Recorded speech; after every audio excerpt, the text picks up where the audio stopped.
ODS 14. Vida submarina. Aquest ens ha permès investigar sobre l'efecte que té l'ús de plàstics i altres productes sobre els éssers vius.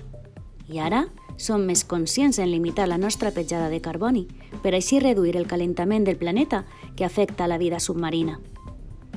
Hem fet planters amb dentilles i els hem regat amb diferents líquids: aigua, detergent diluït i oli amb aigua, observant com tots tres afectaven el creixement de la planta.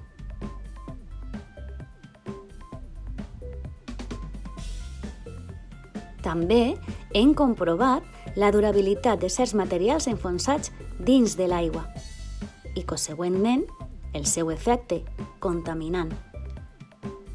I també hem comprovat les conseqüències del desgel dels dos pols amb un experiment amb glaçons i el radiador de classe.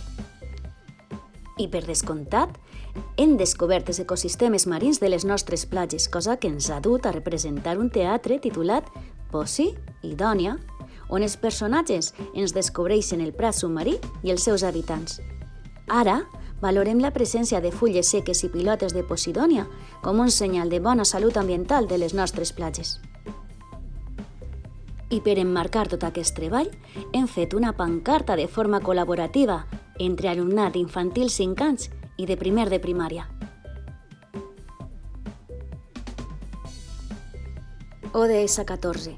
Vida submarina.